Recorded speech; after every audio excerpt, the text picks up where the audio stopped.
And now, it's time for another Dice Tower review with Tom Vasel. Welcome to the Dice Tower. I'm Melody Vasel, and this is Amy Vasel. We're going to be telling you about the game Tricks and Treats. And Tricks and Treats is about how the mom wants to split out the candy in all of the candy bags and telling the kids to put them in. But the kids are trying to cheat and putting their candy in their basket. But no one knows whose basket's whose.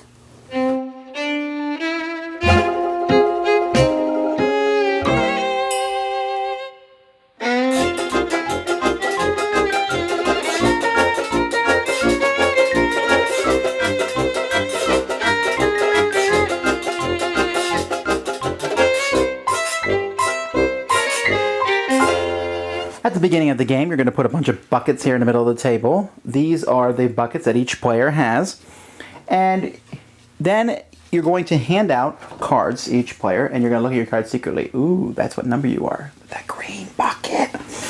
Okay, so each player knows what color bucket they are. Then players are going to be dealt from the deck a handful of candy cards. Now, these candy cards are one of 4 different types of candy. We have delicious chocolate and jujus and the peppermint candy and candy corn. And they also have numbers on them to show how much of the candy there is. And those numbers go from 1 to 4. And so you have a handful of cards, and on your turn, it's very simple. First you draw a card from the deck, then you place candy in any bucket of your choice. So as the game progresses, players are going to be slowly adding candy to the different buckets. Now, on your turn, if you think you know someone else's bucket, you see, for example, that Joe has continually, on his turn, only put candy into this bucket here, into the bucket number 2. I can say, Joe, I am tattling on you. You are number 2. And so Joe shows me his card. And lo and behold, he was number 2. Joe's out of the game, and I now keep this card, which is worth 5 points at the end of the game. If Joe, however, shows me and he's number 3 and he suckered me, now he'll show it to me secretly. I don't have to show anybody else. I give it back. Then I say, okay, folks, sorry, I was actually number 1, and I'm out of the game. So you got to be very cautious when you tattle on someone, because if you do so and you're incorrect, you're out of the game. So it's kind of a last resort move.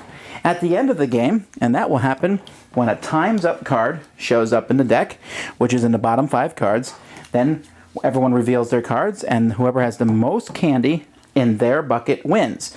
If there's a tie for first place, though, let's say, for example, 6 and 2 both here have 7 candy in them.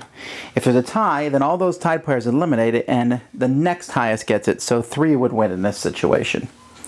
Now, to make the game more interesting, there's a bunch of special buckets, and you can draw 1 or 2 of these buckets, and when you shuffle the cards and put them out at the beginning, because if you notice they're not 1 through 6, and these special buckets are the reason for that, people can put candy into these special buckets too, and each of these special buckets will do something unusual. Let's take a look at a couple of them.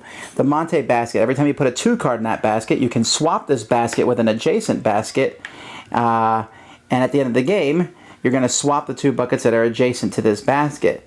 Now, that means baskets will be moving, but the candy inside them will not be moving. We have a bad candy magnet. The candy that there's the most type of in this basket at the end of the game is worth no points. Then there's things like a lottery basket, an electric slide basket, a favorites basket, which looks like a Super Mario basket, a piggy basket, the basket of good karma, the bomb basket, the disco basket, and the cooties basket. And all these baskets and everything, it's really good artwork. I really like it. The fact that you can put these cards here on top of each other and stack them so you can see the number of candy is a really good idea. And these cards will dramatically change the game, because now you're watching how people put things in buckets, but these buckets will maybe affect how they end the game and what candy counts extra, and the different types of candy matter more when these buckets are in play. But you only have 2 of them in play, so it's not super chaotic, but it does change how the game works. I really like Tricks and Treats because I liked how trying to trick the person of whose basket's whose, and it was just a lot of fun. The baskets, the different types of baskets were really cool, like the bomb basket and the cootie basket.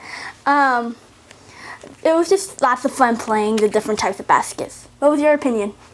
I like this game, and if you're out there, you play it because it's awesome. Well, the reason why I like it is because I like how everything was mixed up, because sometimes I got confused of what my number was because I was putting candy there and candy there. And I just like the game because my dad, he tried to guess on me. I told him, are you sure, and he got it wrong. Okay, well, listen. All right, Tricks and Treats is a really good game. I was really surprised at how much everybody enjoyed it. I think we played it like 5-6 times already. No, I mean, I played it a lot more than you have even. I played it with different people. And the idea of trying to make someone think that it's yours, or just outright bluff and say, this is mine. Like I did to you one time. I said, that is my basket. And that was my basket. And she did not believe me. Ha ha. But there's just the idea of, it's such a simple idea. It's so easy to put the cards down. The whole thing looks good. And then adding in those 2 special baskets can really change up the whole thing. So I think everybody actually really liked this game to some degree, of all the different people, and that includes adults. It's a fun little game, maybe kind of a filler, but one that works well with kids and adults. Tricks and Treats. Thanks so much for watching the Dice Tower videos. Find more great videos and reviews, as well as our top-rated audio podcast at Dicetower.com. You can also find the latest board game news at Dicetowernews.com. I'm Eric Summerer, and you've been watching The Dice Tower. The Dice Tower is sponsored by Fun Again Games, the world's best game source. Fun Again Games has over 5,000 games available. Check them out at funagain.com.